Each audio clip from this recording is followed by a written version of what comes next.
Welcome back to Full Draw Adventure Crew. My name is Vas, and today I want to talk a little bit more about my Jeep because I haven't done a walk around for about almost 2 years now.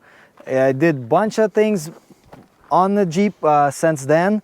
You know, big locks, long arms in the rear, all kinds of things. So basically, this is a 2000 Jeep Cherokee XJ, and it started as a baby Jeep on 31-inch tires. Well, actually, I took it to Rubicon stock with some friends on stock tires as is. I'll throw in a picture here for you. That whatever we did, it was amazing. I took I think 100 feet of Rubicon trail on this Jeep, stock mode. Then I went to 31s. From there, I went to 33s, 35s, and now we're on 37s. And this is pretty much the final size of the tire I'm gonna have, unless I can get some KO2 38s. They don't make them, I know. But that would be the only other tire I can possibly fit without changing my permanent fender flares. These fender flares that I have on here are just 1/8 strip of metal that I just bent it to shape and welded it straight to the body. This part does not remove at all. It is, you know, part of the Jeep now.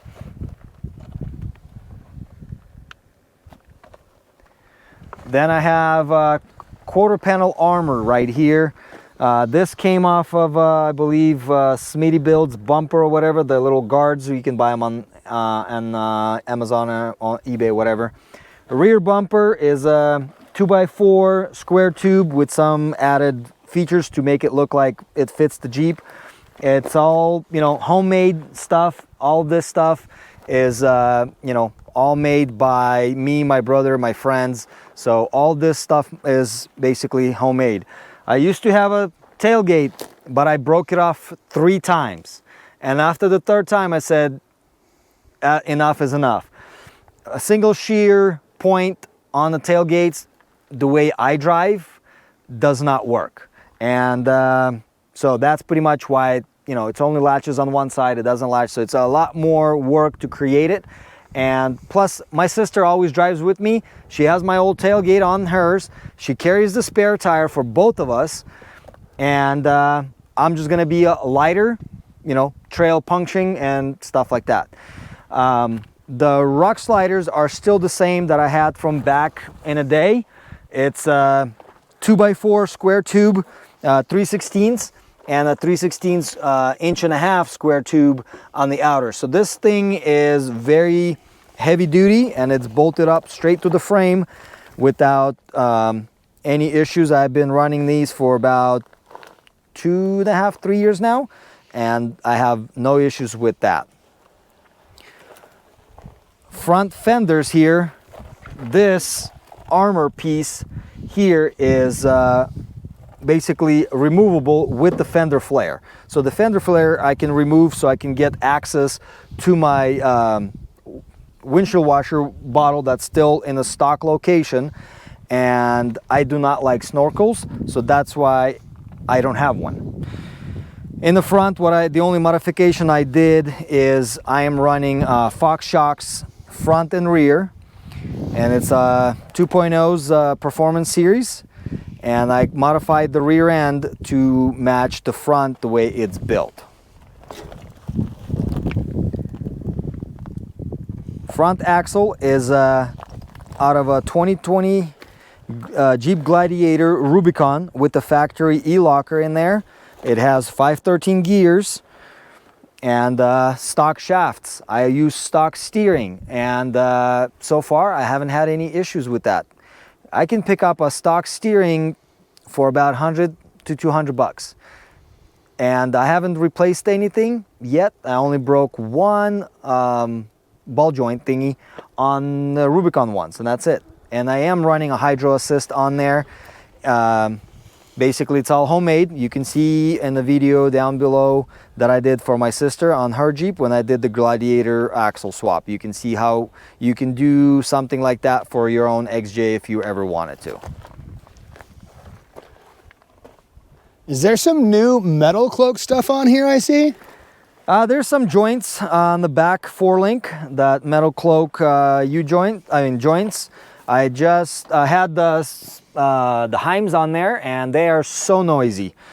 So now it's all metal cloak joints on all the long arms in the rear, and I have the rear is a four link triangulated or double triangulated in the back, and the Fox shocks in the rear had to be modified, and they had to go inside the body to clear. So basically, for my travel and the shock I wanted to run, I had to build these little towers over here on the side, and this is all built out of a 3/16 steel that I just wrapped it with the kill mat so it doesn't rust in this trunk.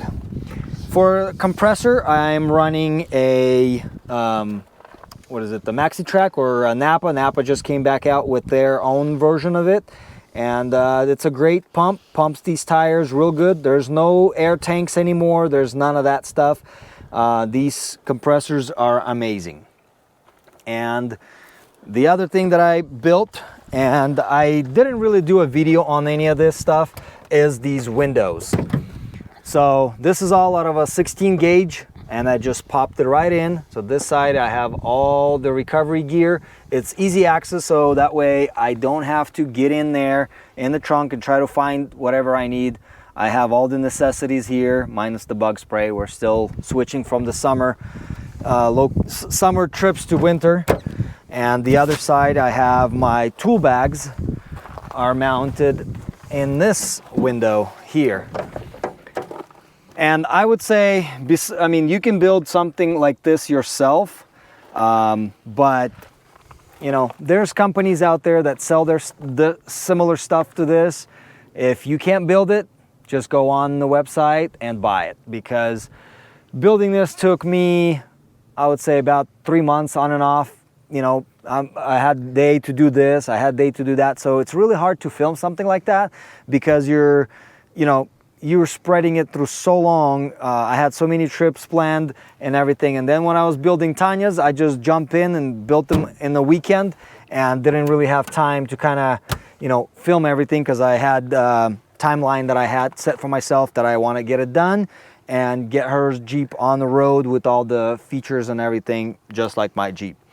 So, but overall, inside, my Jeep is pretty much stock. The only difference is I am running a WJ front seats that are mounted to the XJ sliders, and I got the powered seat. So the only power feature works on this is your tilt. None of the other buttons do anything because there's no motors in there. So because this seat did not have a handle to adjust your back rest, I just had to wire up the little motor to go back and forth with the factory buttons. But it's a stock inside vehicle, nothing different. Do you want to talk to us a little bit about what lights you run to be able to see at night for when you're night wheeling? Everything I got, the company Oxbeam reached out to me and wanted me to, you know, promote their product or whatever, and they said they'll send me stuff if I put it on, and if I like it, I keep it. And well, I keep them either way, but so far so good. I like it. The only issue I had was light bar. First light bar they sent me, I guess something on the factory, the seal failed and the water got in there.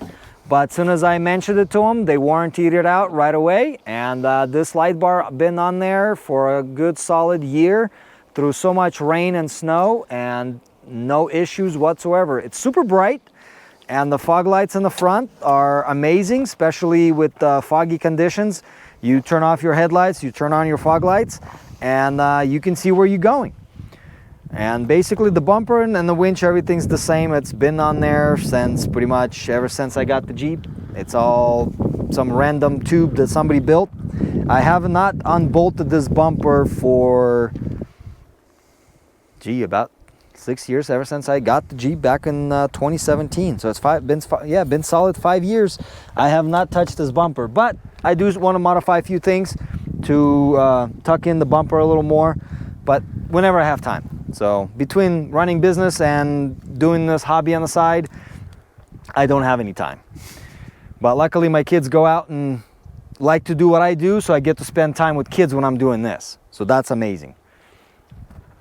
All right, so I guess that will conclude the little walk around. Everything's still the same. You can watch the previous walk around when I did 2-3 years ago of how I had the hood vents and all that stuff. So everything's pretty much the same. So thanks for watching. We'll see you guys on the next video.